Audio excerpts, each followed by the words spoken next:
তো আমরা নদী থেকে ফিরতে অনেকটা রাত হয়ে গেছে, মানে সন্ধে হয়ে গেছে। আমরা এখন এসেছি চায়ের দোকানে, চা খাবো বলে চা বানাচ্ছে বৌদি। কিন্তু এই মহাশয় নাকি খাচ্ছে এত রাতে ডাব। এই সন্ধ্যেবেলা কে ডাব খায় আমি জানি, ডাব খাচ্ছে। যাই হোক, আর এখানে প্রচুর পরিমাণে আছে মধু, একেবারে জঙ্গলের মধু।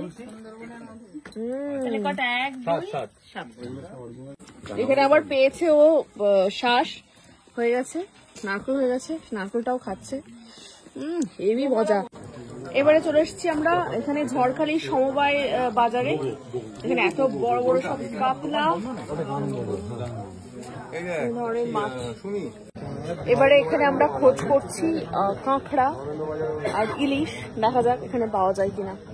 এই যে কাঁকড়া, ছোটগুলো 200 টাকা আর বড়গুলো 350 টাকা। 200 টাকা কিলো। ছোটটাতে কোনটা? তো ফিরে এসেছি বাড়িতে। এই মাছগুলো সকালে ধরা হয়েছিল, আমরা সব জাল টাল ফেলে দিয়ে ধরেছিল, সেগুলো এখন মামি বসে কাটছে। আর এই যে বিচ্ছু, ওকে দেওয়া হয়েছে এই জেমস, ওগুলো খাচ্ছে। একটু ভাজাভুজি করে দিই তাহলে অনেক সুবিধা হয়। তারপরে কে কে চা খাবে এখানে নাম নথিভুক্ত করে যান। নাম নথিভুক্ত করো। সোম একটা চা। আচ্ছা, মঙ্গলও চা খাবে।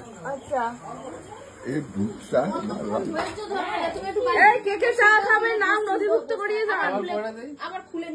কে কে চা খাবেন নাম নথিভুক্ত করুন।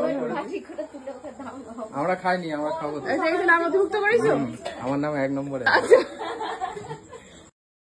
দলে দলে যোগ দিন, বিচিত্র অনুষ্ঠান ওদিকে শুরু হয়ে গেছে। চলুন সবাই, 10 টাকা করে টিকিট। এই আবার দেখাতে বিচিত্র অনুষ্ঠান দেখতে যাওয়ার আগে একটু আয়নায় দেখে নিচ্ছে মুখটা। আমি কিন্তু ওর যে অ্যানালিসিসটা আমি কি ভুল করেছি বল? ও সাচি কিনা। এখানে এখন চলছে প্রস্তুতি বিচিত্রা অনুষ্ঠানের।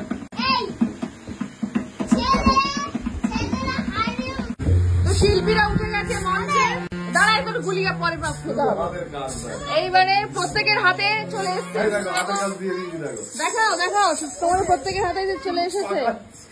বাদ্যযন্ত্রগুলোকে দেখাতে হবে, বাদ্যযন্ত্র সবাই নিয়ে নিয়েছে হাতে। এবারে আমরা এগুলো বাজাবো, সাথে শিল্পীরা গান এবং তবলা পরিবেশন করবে। এখানে আরো একটা বাদ্যযন্ত্র সেলুন, যেটা কিন্তু বাজাবে এই হচ্ছে ও বাবা।